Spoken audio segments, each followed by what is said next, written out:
time I filmed was Tuesday, right after I got home from my egg retrieval. And I spent the rest of that day sleeping off and on. Not super comfortable, pretty bloated feeling, and just kind of crampy and sore and kind of queasy from the anesthesia and from the procedure. And then, so I was off on Tuesday. I just didn't work from home at all. And then because I was still feeling pretty crappy Tuesday night, I had one of my reps just kind of fill in for me again yesterday. And I really just kind of laid around still yesterday because I wasn't feeling very good still. And today I'm feeling a little bit better today, but still not great. So ultimately they, like I said in the last video, they were able to get 21 eggs. They did call me yesterday with the results, the day one results. My whole body is sore. And it's mostly just because of the bloating and stuff like that. Because they retrieved so many, chances are I'm dealing with a little bit of OHSS, but I'm still on the medication that they had prescribed for me to start taking before my procedure. So I'm on that. They have me eating, basically the doctor that did the procedure, which was not Dr. E, it was a different doctor. She basically just said, eat all the salty, not so great for you, but protein-filled foods to help with that. So I had the pho on Tuesday for lunch, and then I tried to eat a little bit of like ramen because that's really salty Tuesday night, but I wasn't able to eat a whole lot of it just because I feel so with my body, basically anything that kind of puts any kind of even potential possible not quite stress on my body will make my stomach kind of act up. So like I've said before, I've got IBS, acid reflux. I just got a lot of issues with my stomach. So just any kind of stress will freak my stomach out. So my stomach's not feeling great. Still pretty bloated. I just feel really full all the time. So I didn't eat much Tuesday. Yesterday I tried to eat little bits here and there. I had like some eggs. We're back to the yawning while I vlog. I had some eggs for breakfast with salt. So protein and salt. And then for lunch, we had my favorite, which is Jersey Mike's. Normally I can be a total fat kid and eat the entire sandwich at one time. Bless you. But I just feel so full and bloated. I was only able to eat about half of it. And then I tried to eat the other half for dinner because Scott went to his grandma's for dinner, but I'm just not feeling great. So part of the sandwich was a little bit soggy from the oil and vinegar that they put on it. So I got a little gaggy and couldn't really eat that. So then I tried, after a little while, I tried just some like tortilla chips with refried beans, and I was able to eat a couple of those. I'm just not feeling very hungry, and I know I need to eat, but I'm just taking it easy. My stomach and my body is saying, nah, we don't need a whole lot of food. So that's just what I'm going with right now. Still a little bit tired today, but that's a side effect of the cabergoline or cabergoline. It just makes me kind of dizzy. Excuse me, not as bad as it was the first day. So I took that for the first time Sunday. Ooh, sorry. Sunday night. On Monday, I felt really just bad. So part of that was the side effects from that. Part of it was the side effects from the HCG shot, from the Lupron, and then just the bloating and fullness and everything just from having so many eggs. Doing IVF, especially when you're working up to the egg retrieval portion of it, your ovaries swell. So just not comfortable. So I spent a lot of time on the heating pad yesterday, feeling less pain today, but still uncomfortable, just not as painful, which is good. I just kind of feel like really full and bloated and still a little bit queasy. So all I've tried to eat today was a little bit of toast this morning, and I just felt super full right away. So we'll see. Scott keeps telling me to eat ramen because it's salty, but I don't want to force myself to eat if I'm not really in the mood to eat, because then I will get sick. So we'll try again later. So for the update on the call back yesterday for day 1, so one of the nurses from the fertility clinic called me and said that, so they were able to retrieve 21 eggs on Tuesday at the egg retrieval. Only 18 of those eggs were, I say only, that's just because 18 is less than 21. So out of those 21 eggs, 18 eggs were mature. So those were the ones that they tried to fertilize. Out of the 18, 16 of those eggs fertilized. So now we wait until, I think, next Wednesday. It'll be next Tuesday or next Wednesday. They'll call me again and tell me how many of those. I wasn't yawning at all before I started recording. I don't get it. So they'll call me next Tuesday or Wednesday to let me know how many of those 16 that were fertilized have made it to the blastocyst stage and will be good to go for freezing. So I'm one of those people that likes to know next steps. I always want to know what's coming up. So of course I sent a message to the doctor's office. I have to get the dog out from under the couch because she's chubby and decided she was going to go under there for some reason. I'll be right back. Okay, I'm back. Apparently Bella has decided that she's going to act like a 2-year-old today and just be naughty. So, crap, where was I?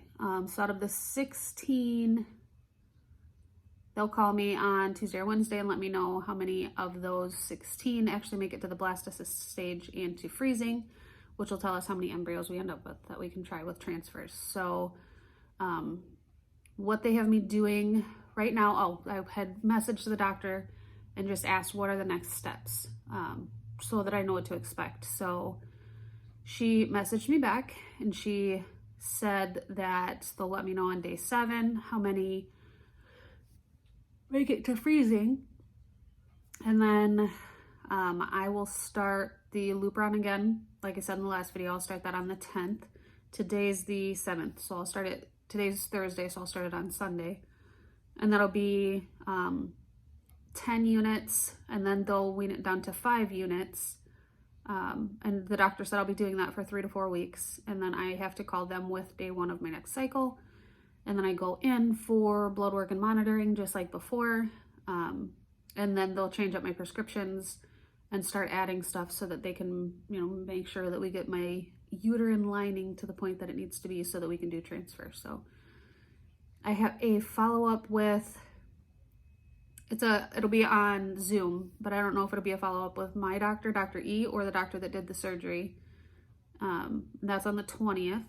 So that's about it right now. We're just kind of holding out, still taking my normal vitamin D in the morning, my prenatal vitamin, and then still finishing the Z-Pak and the Cabergoline.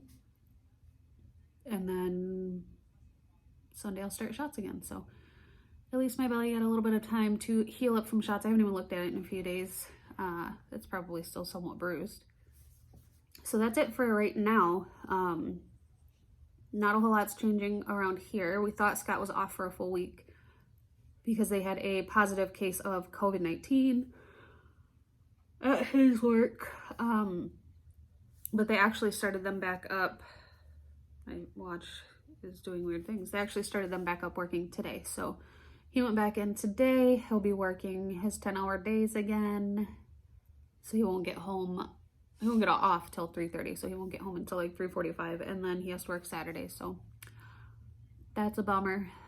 But otherwise, not a whole lot going on. For dinner tonight, I think I'm gonna make it's like baked barbecue chicken tenders with like broccoli and cauliflower steamed, and then rice or something. I don't know, none of it sounds good to me, but Scott likes it, so that's what we will have. Oh, of course, I'll try to eat a little bit, but we'll see what my stomach decides later. So in the meantime, I am going to, I'm still supposed to be drinking tons of like electrolyte water or Gatorade. So I struggle with that anyway, just because I don't feel thirsty most of the time. I've just always been that way. So I've got my big cup full of Gatorade, right? Well, it's not full. but that's got Gatorade in it. And then when I'm done with that one, I will just go get another one and keep trying to chug that to help with just the icky bloated feeling. But in the meantime, I'm gonna probably have a cup of coffee because obviously I can't stop yawning. I fell asleep fine last night, but I didn't stay asleep too well just because I'm still uncomfortable. But that's it. I get to spend the entire rest of my day catching up on 2 days of missed work, which is always a nightmare. And that's about it. I'm gonna keep yawning. Actually, no, as soon as I stop recording, I'll stop yawning. You can see my heating pad in the background, actually. So I'm gonna grab that here in a little bit because I'm feeling better, but still not great.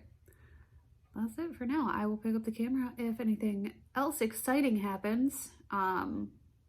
Hopefully something exciting will happen that doesn't require a whole lot of movement on my part. But I'm just gonna say it now just in case I forget later. Don't forget to like, subscribe, leave a comment, share videos with your friends if you want.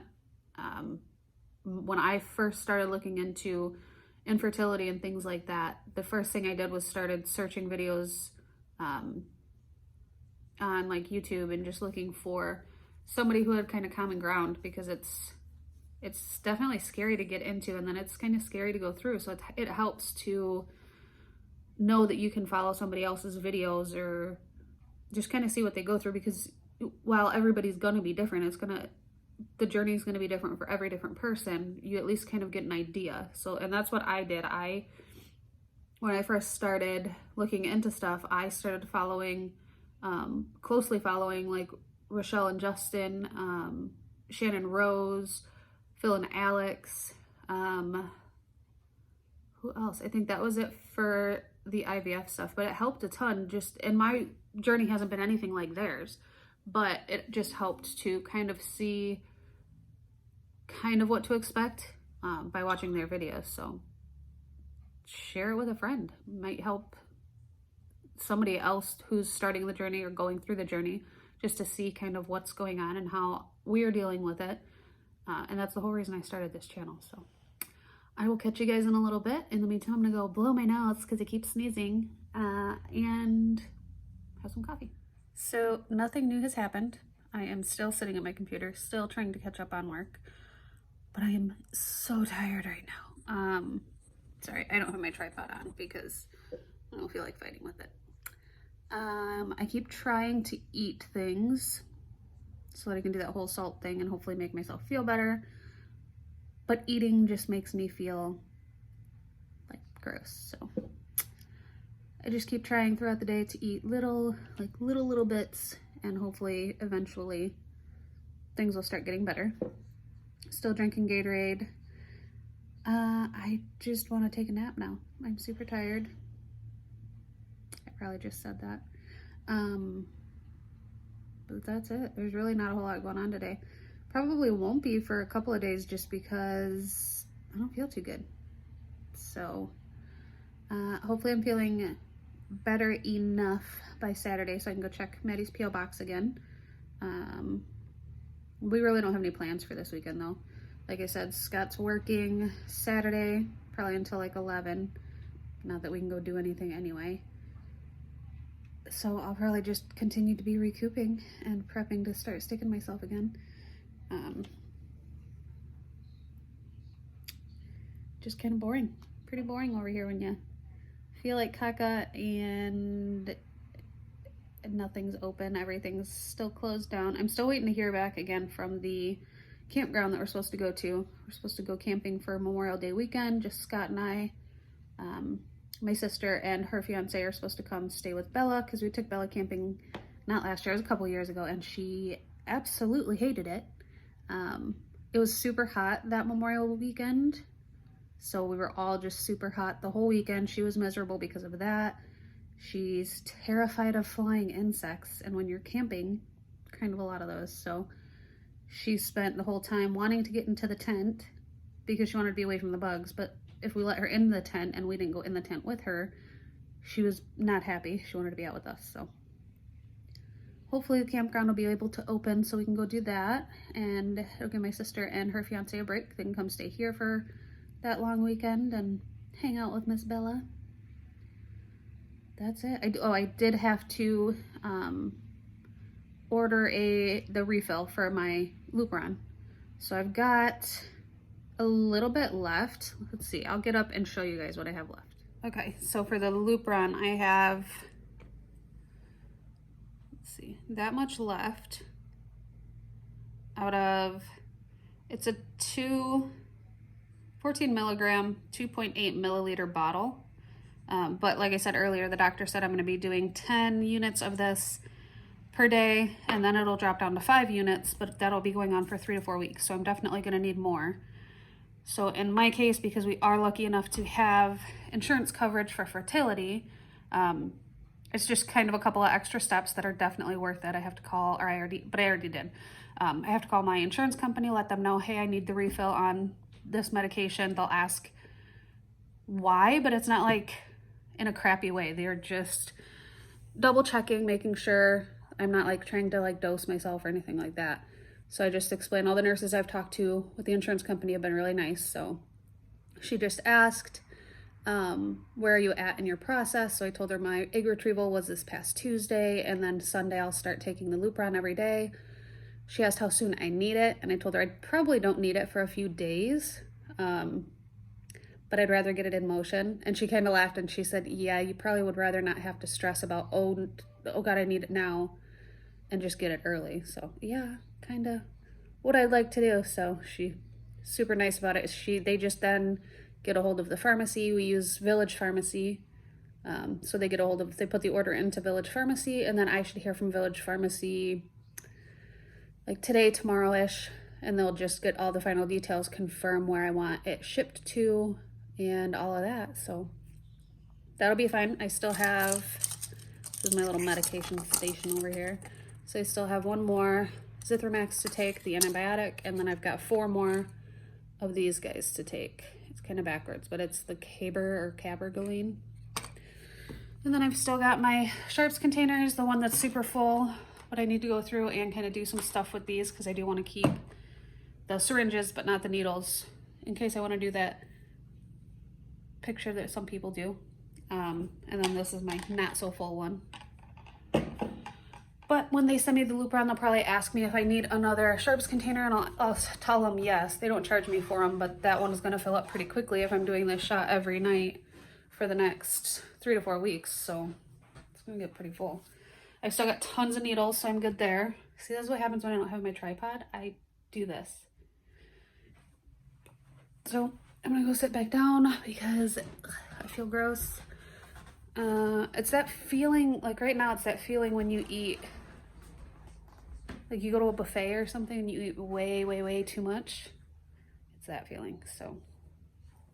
But I haven't eaten way, way, way too much because I've barely eaten anything at all. So that's it for now. I'm probably going to end it here. Scott won't be home for another hour and a half or so. But when he gets home and I'm finished with work, I'm probably just going to veg on the couch because I don't feel great still. So thank you guys for watching. I promise to keep on top of things from here. We'll stay on my Monday through Friday filming schedule and uploading schedule. I felt horrible Tuesday after egg retrieval. I didn't necessarily feel horrible then. I was just crampy and really tired. And then yesterday I just felt really horrible. So sometimes you just gotta take a day to lounge around and be a lump to try and feel better. So that should be my last I don't know, in-depth type of procedure. The transfer.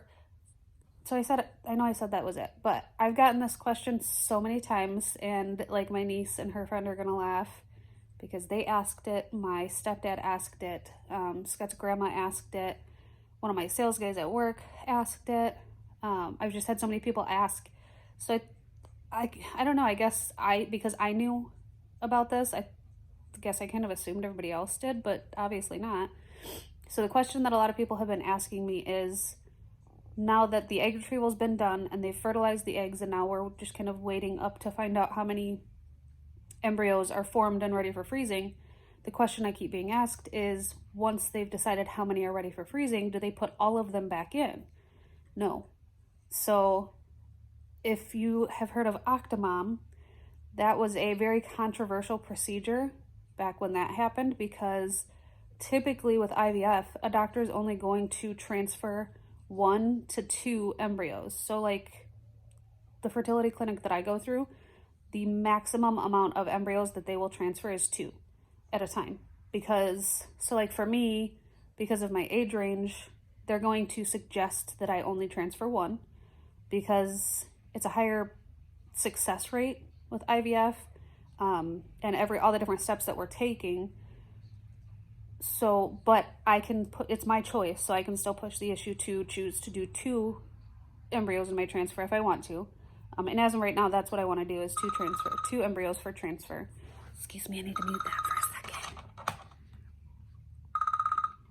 So we're gonna do 2 when it's time for transfer. But yeah, they definitely don't put all of them back in. So in my instance, right now we've got 16 eggs that fertilized. So even if only half of those make it to the blastocyst stage, where they're ready for freezing, that would still be 8.